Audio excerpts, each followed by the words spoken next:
Bonjour très chers téléspectateurs de Canal Congo Télévision, bienvenue dans votre émission Femmes aux multiples facettes qui est votre émission. Aujourd'hui nous recevons cette grande dame, vous savez, qui est présidente du cartel de femmes, qui est Maman Marie-Josée Bonsana, qui est présidente du cartel de femmes leaders politiques, qui est aussi membre du mouvement de libération du Congo, qui est secrétaire national chargé de l'éducation au sein du mouvement de libération du Congo. À qui je dis bonjour Maman Marie-Josée. Bonjour madame de m'avoir associé à cette émission. Bonjour à tous les téléspectateurs qui nous suivent et qui nous encouragent. Ouais. Je vais très bien par la grâce de Dieu. Comment s'est passé le mois de la femme avec les femmes du cartel? C'était vraiment un mois très chargé pour nous. On a eu beaucoup d'activités parce qu'il fallait parcourir les partis membres du cartel. Voilà. Vous savez que le cartel des femmes politiques leaders actives est composé des femmes des différents partis politiques et il fallait parcourir ces partis politiques pour aller sensibiliser sur le thème du mois. C'était pas facile avec nous. On n'a pas parcouru tous les partis, mais il y a quelques partis qui nous ont reçus, avec qui on a eu à échanger sur le leadership féminin, sur l'égalité, sur le numérique, la Covid. Voilà. Oui, donc c'était vraiment un travail difficile parce qu'il fallait convaincre la base aussi et pour que qu'elles acceptent. Il y a certaines choses que la base a difficilement accepte difficilement compte tenu de son niveau aussi. Donc on a eu à parcourir, c'était tantôt à lingala, tantôt en français, mais c'était vraiment bien. Et elles étaient très encouragées, ces femmes de la base, parce que quand nous parlons du leadership, on dirait que c'est un concept qui ne s'arrête qu'au niveau de nos bureaux, voilà, des femmes cadres et les autres femmes qui sont dans les maisons, dans les ménages, elles ne comprennent pas qu'elles sont aussi leaders et qu'elles ont un rôle à jouer parce que quand on dit éduquer une femme, c'est éduquer une nation. C'est pas seulement les femmes qui sont au bureau, qui sont des cadres, celles aussi qui sont à la maison, elles doivent prendre leurs responsabilités et c'est ensemble que nous pouvons reconstruire notre pays et rétablir également l'état de droit pour que nos droits soient respectés aussi parce que souvent quand on parle de l'état de droit on ne fait pas allusion aux droits des femmes. Or la Constitution nous donne des droits, la Constitution a prévu le respect des droits des uns et des autres, mais souvent les droits des femmes ne sont pas pris en compte. Et nous avons essayé de sensibiliser ces femmes de la base, mais c'était... S'il faut parler du cartel de femmes, qu'est-ce que le cartel de femmes ont pu faire pour ce mois de mars? Mais nous avons beaucoup fait. Je t'ai dit qu'on a tenu des conférences par-ci, par-là pour sensibiliser les femmes de la base qui souvent ont des difficultés pour s'imprégner de la raison du mois de mars dédié à la femme. Parce que souvent les femmes croient que le mois de mars, voilà, c'est un mois où elles doivent s'acheter des pagnes, surtout le 8 mars. C'est un jour où les femmes doivent festoyer, aller dans des bistrots, prendre de la bière, ne pas s'assumer dans les maisons. Il y a même d'autres femmes qui disent à leur mari, aujourd'hui c'est ton tour de faire la vaisselle parce que c'est mon jour, moi je dois rester là. Donc il fallait parcourir les partis membres du cartel, essayer de sensibiliser pas les femmes cadres, les femmes de la base, pour que ces femmes comprennent leurs responsabilités en tant qu'éducatrices, en tant que leader, parce qu'on n'est pas seulement leader quand on est dans les fonctions de l'État, on est dans une entreprise publique, dans un secteur bien défini. On est leader à partir de sa maison, de son foyer aussi, parce qu'on doit organiser ce foyer, on doit organiser sa maison pour qu'on n'ait pas des enfants koulouna dans la rue, qu'on n'ait pas des enfants qui violent, qui tuent les autres. Et des enfants sans amour, des enfants qui ne respectent pas les biens d'autrui, le bien public. Donc il fallait sensibiliser les femmes dans ce sens-là pour qu'elles prennent conscience de leurs responsabilités. Et nous ne pouvons pas prétendre à un développement durable si la femme de la base ne comprend pas, ne sait pas quel est son rôle vis-à-vis de la société. Donc nous devons entraîner ces femmes-là aussi, qu'elles comprennent, pour que petit à petit, qu'on ait suffisamment de femmes qui auront compris leur rôle dans la société pour pouvoir changer aussi notre façon de faire. Parce qu'on dit éduquer une femme, c'est éduquer une nation. Mais cette femme-là doit également être éduquée, mais si elle n'est pas éduquée, comment elle sera capable d'éduquer même ses enfants dans son foyer? Donc c'est le travail que nous avons fait durant ce mois de mars. C'était vraiment un travail très difficile parce que il y a d'autres femmes qui ne comprenaient pas. Il fallait leur démontrer, leur expliquer en langue facile pour qu'elles comprennent réellement. Mais elles étaient très contentes et très encouragées. Pour parler de la clôture du mois de la femme, on a vu les femmes ont marché pour revendiquer leurs droits. En tant que président du cartel, je crois que vous étiez là. Que pouvez-vous nous dire pour cette marche qui s'est passée hier? Ben oui, hier nous avons fait une marche qui a commencé à la place des évolués, organisée par le cadre permanent des concertations de la femme congolaise CAFCO. La marche a commencé à partir de la place des évolués jusqu'au sit-in au Palais de la Nation. C'était pour appuyer, encourager le président de la République qui avait soutenu, qui avait dit qu'il veut voir 30% des femmes dans ce gouvernement. Et il y a d'autres partis politiques qui n'ont pas aligné les femmes sur les listes ministrables. Et il y a le président, le secrétaire général de l'UDPS qui avait éveillé notre conscience parce qu'on ne savait pas ce que les partis politiques avaient fait sur les listes ministrables, n'eût été les déclarations du secrétaire général de l'UDPS. C'est lui qui a déclaré que le gouvernement traînait parce qu'il y avait d'autres partis politiques qui n'avaient pas aligné des femmes. Et nous, on a voulu marteler là-dessus parce que aligner les femmes, c'est pas un cadeau, c'est pas c'est un droit. Aligner les femmes, c'est vraiment un droit reconnu dans l'article 14 de la Constitution qui demande même au pouvoir public de veiller à ce qu'il y ait une participation paritaire dans toutes les institutions de la République, les institutions publiques et privées. Donc le pouvoir public doit veiller à cela. Et nous disons merci au président de la République parce qu'il a fait son travail de veiller à ce que les listes lui envoyées, les listes des ministrables, que les femmes soient reprises sur ces listes-là. Mais il y a d'autres partis politiques qui négligent, et pourtant au sein des partis politiques, il y a beaucoup de femmes, et des femmes compétentes aussi, des femmes qui peuvent assumer des responsabilités. Mais souvent, nous voyons seulement le chef de parti politique, quand il s'agit d'un poste, c'est lui-même qui y va, et comme il est député, il laisse son fils ou son épouse. Donc ça devient une histoire de famille.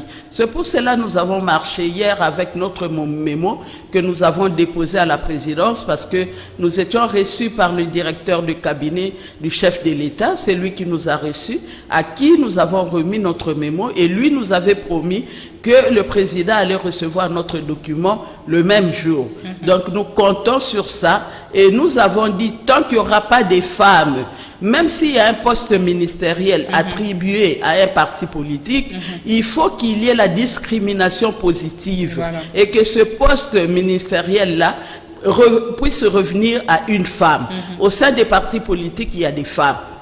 Nous disons, sans la femme, il n'y a pas de développement en République démocratique du Congo. Et le développement ne sera qu'une utopie. Nous demandons au pouvoir public, au président de la République, au Premier ministre Sama Lukonde de veiller à cela, parce que tant qu'il n'y aura pas suffisamment de femmes dans les institutions publiques, mais le développement ne sera qu'une utopie. Nous avons vu ce que les hommes ont produit depuis 1960 jusqu'à présent. Quand les hommes accèdent à certaines fonctions, c'est pour leur poche, c'est pour leurs intérêts, pour se bâtir des buildings, mais pas la femme. La femme va travailler dans l'intérêt de tous, dans l'intérêt de la famille, de la communauté et de son pays également, parce que la femme travaille avec son cœur et son intelligence. On a eu des femmes, mais on n'a pas appris qu'on a arrêté des femmes parce qu'ils avaient détourné l'argent de l'État. Mais les hommes, combien des hommes que l'IGF est en train maintenant de matraquer, d'essayer pour qu'on le traduise en justice? Ce sont des hommes, ce ne sont pas des femmes. Donc les femmes en général sont des bonnes gestionnaires, des femmes en général incarnent des valeurs. Il y a des exceptions bien sûr dans chaque règle, mais les femmes en général sont des bonnes gestionnaires et nous demandons au président de la République cette fois-ci de nous faire confiance. Et pourquoi seulement 30%?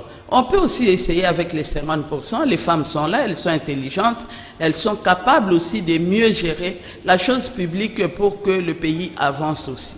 S'il faut parler de gérer, le gouvernement Sama Lukonde, jusqu'à présent, pas de gouvernement. Le Premier ministre ne veut pas faire de la précipitation malgré l'urgence.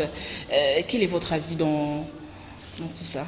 Ben oui, justement, parce que le président veut réellement qu'il y ait une représentativité importante de la femme. Mais les partis politiques ont les femmes, on les fait pression.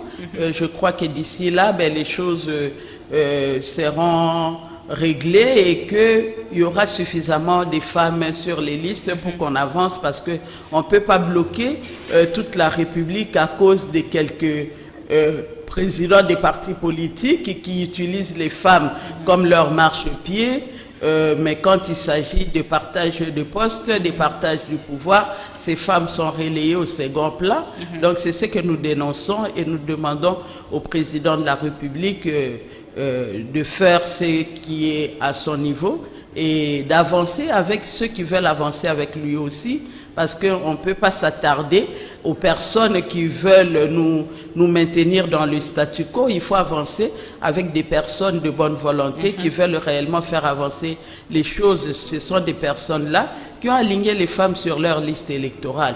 Et nous avons dit au président, au directeur du cabinet, que nous proposons que s'il y a 5 postes attribués à un regroupement, qu'il y ait 2 femmes et 3 hommes. Et s'il y a un poste, pourquoi pas ce poste-là soit attribué à une femme? C'est une discrimination positive qu'on essaie un peu avec des femmes, parce que les pays où il y a eu des femmes comme dirigeantes, ces pays quand même ont émergé et les femmes ont démontré que réellement c'est elles qui sont au cœur du développement, c'est elles qui sont réellement éducatrices, elles ont géré autrement. Et pourquoi pas la République démocratique du Congo d'essayer aussi? On a trop tournoyé et maintenant nous voulons vraiment que le pays décolle, mais sans la femme il n'y a rien qui se fera et on aura toujours la mauvaise gouvernance. Nous demandons vraiment qu'on compte plus sur les femmes, parce que les femmes vont apporter des innovations. La réforme électorale à la une des actualités, quels sont vos avis? Ben oui, la réforme électorale, nous on a eu travaillé sur la réforme électorale, de la loi électorale également et de la loi organique de la CENI. Il y a des amendements que nous avons apportés parce qu'on a eu le cartel à élaborer la revue genre et que nous avons eu à travailler avec la nouvelle société civile. Nous avons reproduit le vade-mecum des propositions de réformes qui est déjà au niveau du Parlement. Donc nous croyons que nos députés maintenant en session, ils vont s'atteler à cela pour qu'on fasse réellement des vraies réformes pour la CENI qui sera mise en place pour que nous ayons des bonnes élections, parce que nous voyons c'est que où les élections conduisent le pays, tant qu'on n'aura pas de bonnes élections, ben, nous allons tourner en rond et il n'y aura pas non plus, cela va freiner aussi l'élan du développement de notre pays. Il faut que nous ayons des élections crédibles, des bonnes élections et pas des élections où on exclut d'autres personnes, mais que ce soit vraiment des élections inclusives où tous les fils et filles du parti du Congo vont, selon leurs ambitions, vont postuler et que le peuple lui-même se choisisse ses dirigeants. Et nous voulons de telles élections et que la loi électorale qui ne donnait pas suffisamment dans son article 13, et il donnait pas vraiment, c'était une loi qui était non contraignante, et nous avons proposé des contraintes à cela. Il faut vraiment que les listes électorales, qu'il y ait des femmes, et que la liste là où il n'y aura pas de femmes, que cette liste soit rejetée. Parce que les femmes sont là. Nous ne pouvons pas continuer avec le même système, avec les mêmes hommes qui partent, qui reviennent, et sans résultat, et le pays tourne en rond. Nous voulons cette fois-ci que les élections de 2023 soient vraiment des bonnes élections qui seront inclusives et pour que tout le monde soit élu selon la population, selon son projet, parce qu'il y a un projet aussi à défendre et non le partage des t-shirts, le partage des pagnes. Nous voulons que notre population aussi soit très regardante et que la population prenne ses responsabilités, parce qu'on dit que le peuple ne mérite que ses dirigeants. Et si nous sommes aussi cupides, si nous sommes naïfs, nous aurons seulement les mêmes dirigeants qui vont nous traîner à la boue, qui vont... parce que quand on vous corrompt avec un pagne, on vous corrompt avec un t-shirt, n'attendez pas que la personne va travailler dans votre intérêt. La personne va aller là-bas pour son intérêt parce qu'elle se dit, je leur ai déjà payé et si je suis là, c'est à cause de mon argent, donc moi, je n'ai pas de comptes à leur rendre.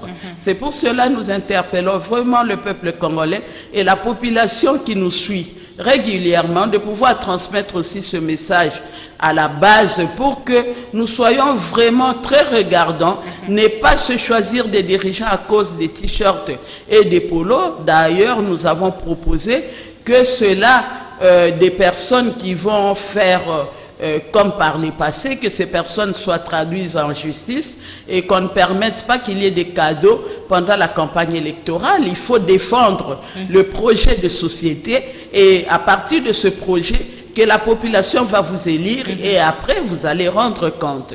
Et là aussi, elle pourra vous sanctionner parce qu'elle se dira, tu n'as pas respecté le projet que tu nous avais proposé, donc aux prochaines échéances, on ne peut pas t'élire.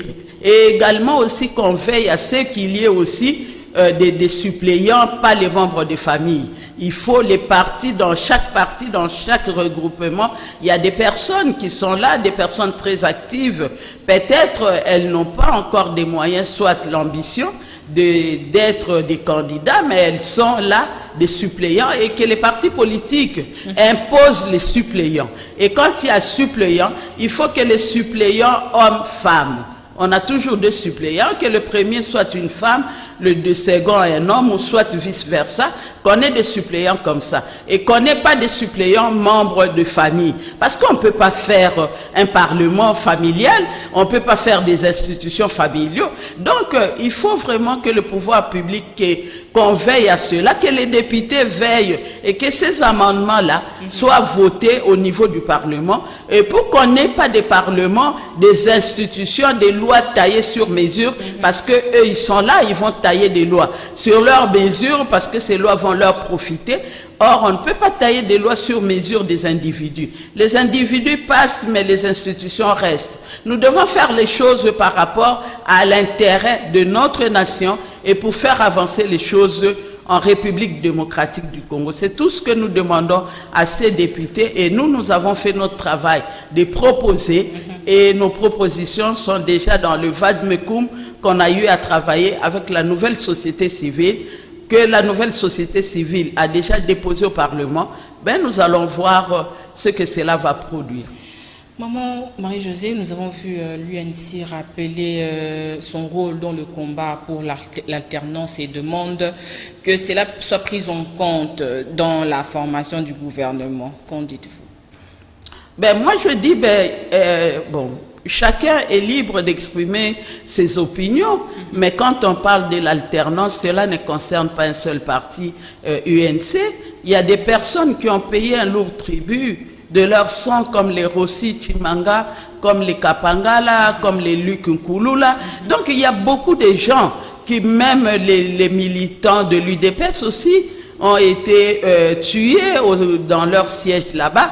Donc ce n'est pas seulement l'UNC qui a le monopole de l'alternance politique. L'alternance politique, c'est toutes les personnes qui ont eu à marcher, revendiquer, qui ont payé de leur sang pour qu'aujourd'hui nous puissions parler de l'alternance. Ce n'est pas seulement l'UNC. L'UNC était allié à l'UDPS, ça on le sait. Ils avaient leur regroupement qu'on appelait, j'ai oublié le nom, ils avaient leur structure là, mais ce n'est pas eux seuls qui ont travaillé pour que nous ayons l'alternance, et il y a eu des pressions de partout. Donc, eux, ils ne peuvent pas se prévaloir de ce droit. C'est le droit du peuple congolais. L'alternance, c'est le peuple congolais. Le fruit du combat de tout un peuple. On ne peut pas négliger. Il y a eu la société civile, il y avait l'église catholique, il y avait toutes ces personnes qui avaient haussé le ton et qui avaient risqué de leur vie. Et aujourd'hui, vous voulez dire que c'est vous qui êtes au centre de l'alternance. Là, moi, je ne crois pas. Il faut quand même que nous soyons aussi... nous acceptons aussi les autres dans ce que les autres font. Il ne faut pas être trop égoïste. Et puis là, beaucoup de postes ministériels, pour quel résultat? Donc, tous les Congolais, on peut exclure personne, mais nous voulons quand même qu'il y ait des personnes qui n'ont jamais géré, parce que ceux qui ont géré nous ont démontré leurs limites. Maintenant, nous demandons qu'on essaie un peu avec celles-là qui n'ont jamais géré, mais qui ont une bonne moralité et qui peuvent bien faire les choses pour faire avancer la République démocratique du Congo. S'il faut parler du procès de Rossi Mukendi, qui est décédé à la marche pour revendiquer le droit, ce monsieur est mort en plein marche. Et s'il faut parler de son procès, aujourd'hui son avocat dit que les assassins seront identifiés à l'issue des vidéos, les éléments qui sont au tribunal, que le tribunal détient. Qui sont vos avis? Ben ouais, moi je salue, c'est tout ce qu'on demandait, c'est tout ce qu'on attendait, parce que Rossi Mukendi a été tué devant l'église, il n'était même pas dans la marche, il ne marchait pas. On l'a tué là, à bout portant, devant l'église. Donc moi je crois que je salue la justice de notre pays, j'encourage les magistrats et même les avocats qui défendent ce dossier. Nous tous, tout le peuple congolais est derrière ce dossier de Rossi Mukendi. Il faut quand même que justice soit faite. Rossi Mukendi n'est pas mort seul. Rossi Mukendi est mort juste après son père est décédé, et après sa famille, après son frère qui était porté disparu. Maintenant, je ne sais pas si on l'a retrouvé. Donc c'est toute une famille qu'on avait déstabilisée, et également le combat de tous les militants, de tous les Congolais qui étaient déstabilisés. Donc ces personnes-là doivent être traduites en justice. Et moi, j'appuie, je soutiens, parce que depuis le jour où Rossi était tombé, on citait les personnes qui étaient incriminées à ce odieux crime. Donc, ces personnes-là ne peuvent pas rester comme ça, innocents, en train de se balader, de se promener, parce que le sang des Rossi crie. Et tous les Congolais, nous suivons ce procès et nous applaudissons pour nos magistrats qui ont fait un bon travail jusque-là, et nous croyons que cela va continuer, parce que l'assassin ne dit jamais que c'est moi qui ai tué. Oui, l'assassin ne le dit pas.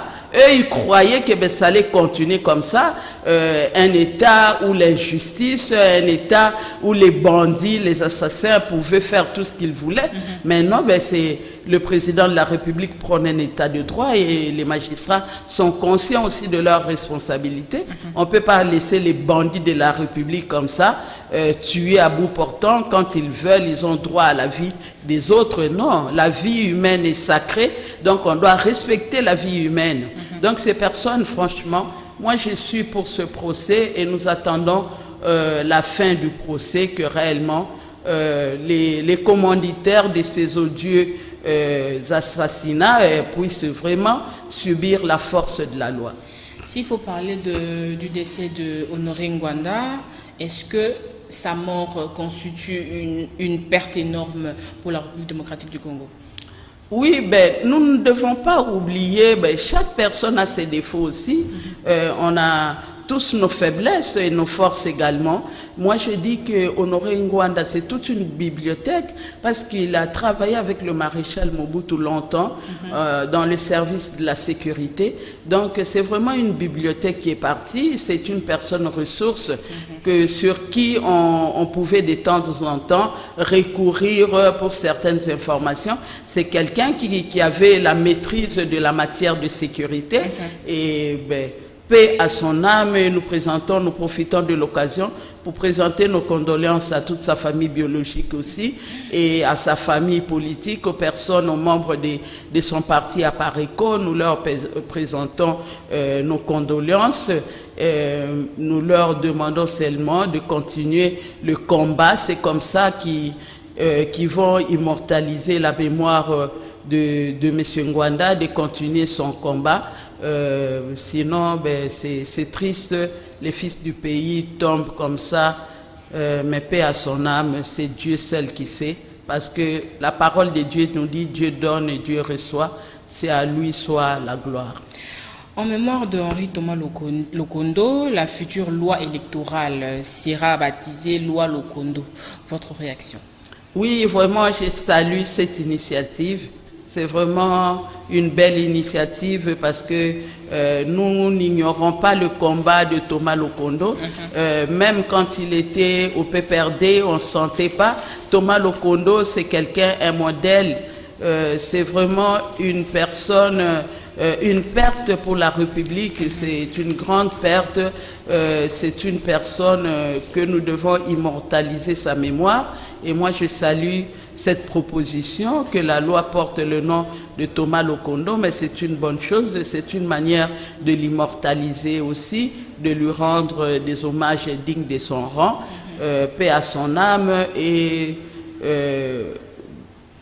nous présentons nos condoléances également à notre camarade Wina Lokondo, avec qui nous sommes dans le mouvement de libération du Congo, et à toute la famille Lokondo, la veuve et les enfants également. Donc Lokondo, le nom Lokondo Thomas HTL reste gravé dans la mémoire de beaucoup de Congolais parce qu'il était un grand homme et c'est quelqu'un qui a travaillé pour l'intérêt de tous. On ne le sentait pas s'il était du PPRD ou il était de quelle composante.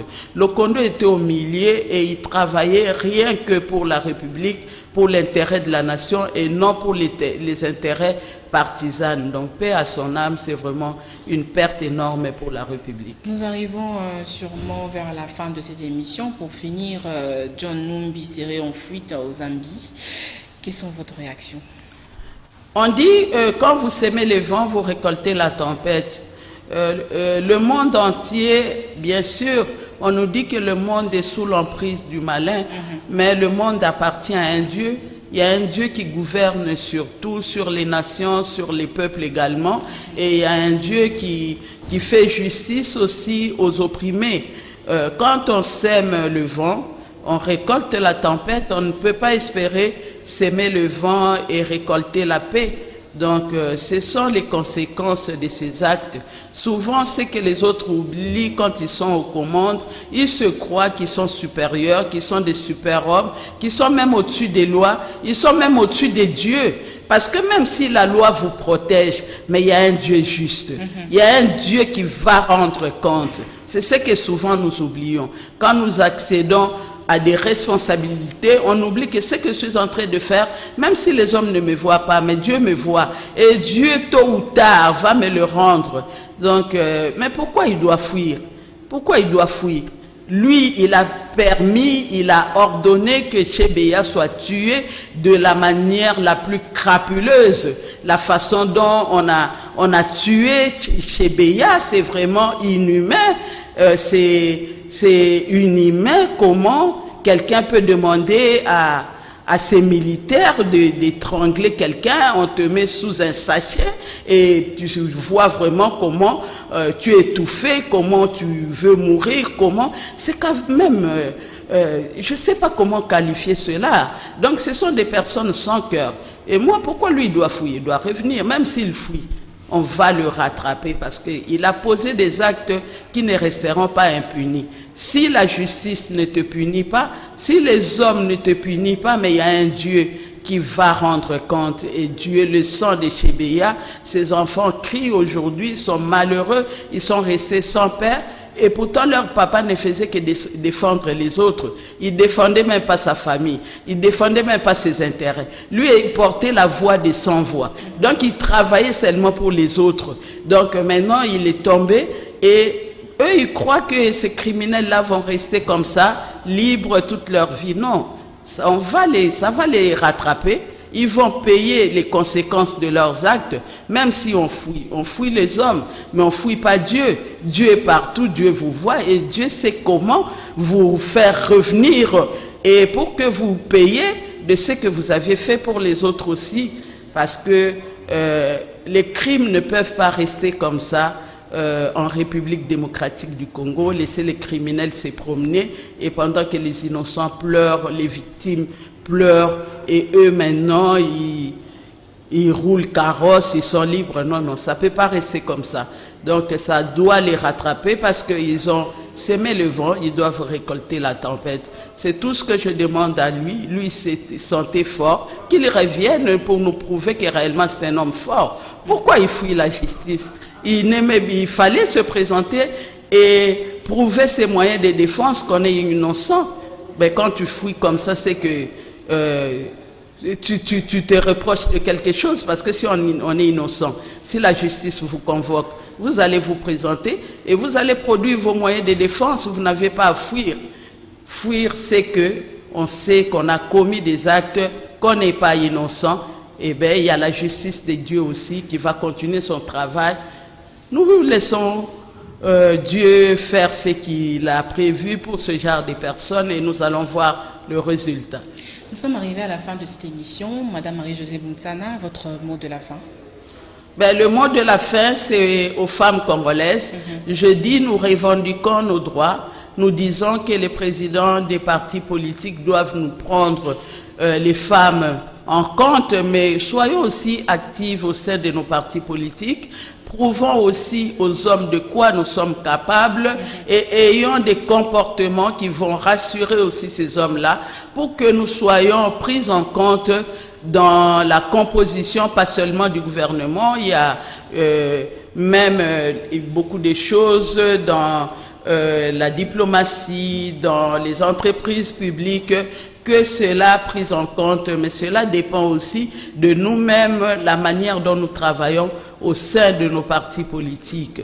Sinon, dans mon parti politique, mon président, que je salue, que je félicite, qui avait aussi reçu les femmes hier, j'étais dans la délégation, le président nous avait dit, le chairman Jean-Pierre Bemba Gombo, avait dit que le mouvement de libération du Congo n'avait pas de problème parce que lui croit au combat de la femme, lui croit aux capacités de la femme. Et d'ailleurs, il nous a dit que les femmes étaient plus loyales que les hommes. Là, ça venait de mon président. Donc, lui, il encourage ce combat. Et lui, il aime travailler avec les femmes, surtout qu'il y a la secrétaire générale du mouvement de libération du Congo qui est restée pendant longtemps secrétaire générale. Et moi, je suis son directeur de cabinet également pendant longtemps. Donc, le président de mon parti prend en compte cette composante féminine.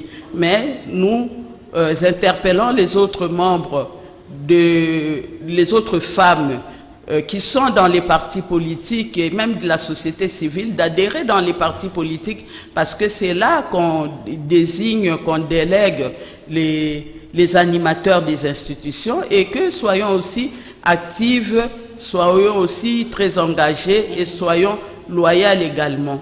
Donc, je salue toutes les femmes et les femmes du cartel des femmes politiques leaders actives aussi. Merci beaucoup. Merci de nous avoir suivis. Merci à la grande équipe technique de Canal Congo Télévision. Je vous dis merci beaucoup. À la prochaine. Merci. Merci.